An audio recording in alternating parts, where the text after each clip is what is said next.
Fibula is the lateral bone of the leg. Okay, it is very thin as compared to the tibia, and it is covered from all the sides by muscles. There are a lot of variations in the fibula. Individual fibula might have different variations. Now again, this is the long bone, so it will have upper end, lower end, and a shaft.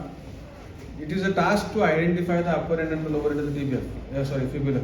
Upper end of the tibia is fibula is expanded like this. Okay, and you can see a projection here. This is called as the styloid process. Okay, so the head of the fibula is expanded, which has a projection which is called as the styloid process. Okay, the lower end of the fibula is flattened as compared to the upper end. Upper end was expanded, lower end is flattened, and this lateral surface forms the lateral malleolus. And very importantly, on the medial side, you will see a notch here, or there is a fossa which is called as malleolar fossa.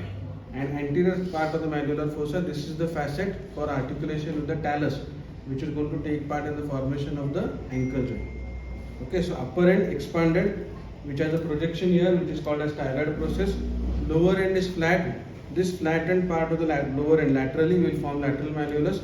Medial side has malleolar fossa and facet for the talus.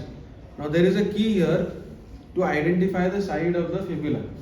You put your thumb in the malleolar fossa and index finger on the lateral malleolus. The side in which it fits properly, it is that sided fibula. Meaning you have to keep your hand like this. You cannot do it like this.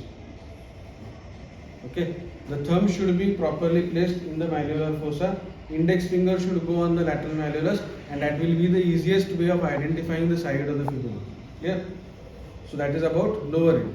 The shaft, as I told you, because it is covered from all the sides by muscles, there can be variations in the borders and the surfaces of the shaft. Now there are three borders and three surfaces of the shaft here. The anterior border is here. The characteristic of the anterior border is that as it goes towards the lower end, it bifurcates into two parts and encloses a triangular area on the lateral malleolus. So here you can see, this is the anterior border which is going to go here, and then it bifurcates into two parts to enclose a triangular area on the lateral malleolus. So this is the characteristic of the anterior border. Okay, it is straight and it is going to bifurcate in the lower end. Just immediately next, okay, here, immediately next to the anterior border, this is the medial border or the interosseous border. This is not the interosseous border. This must be clearly understood.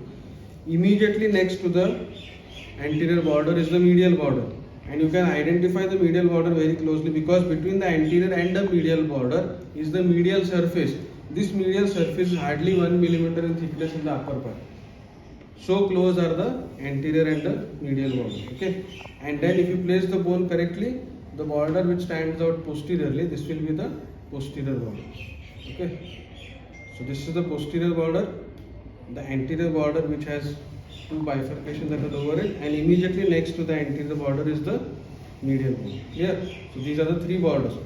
The three surfaces which I have already told you that between the anterior border and the medial border is the medial surface. This is also called as the anterior surface. Okay, between the anterior border and the posterior border is the medial surface. Okay, and between the medial border and the posterior border is the posterior surface. Okay, this is medial surface, and between the medial border and posterior border is posterior surface. Now you can see a thick ridge which is there here, which looks like a border, which is there on the posterior surface. This is called as medial crest. This is not the interosseous border, this is medial crest. And because of this medial crest, the posterior surface gets divided into a grooved area in front of the medial crest and a flattened area behind the medial crest. So there is a grooved area here, and then posterior part of the medial crest you will have a flattened area. So that is the characteristic of the posterior surface. Between the medial border and the posterior border is the posterior surface. There is a medial crest in the middle. There is a grooved area in front of the medial crest, and behind you will have the posterior surface proper. Clear? So that is about the shaft of the fibula. So upper end, lower end, and the shaft of the fibula. This is the osteolateral fibula. Thank you.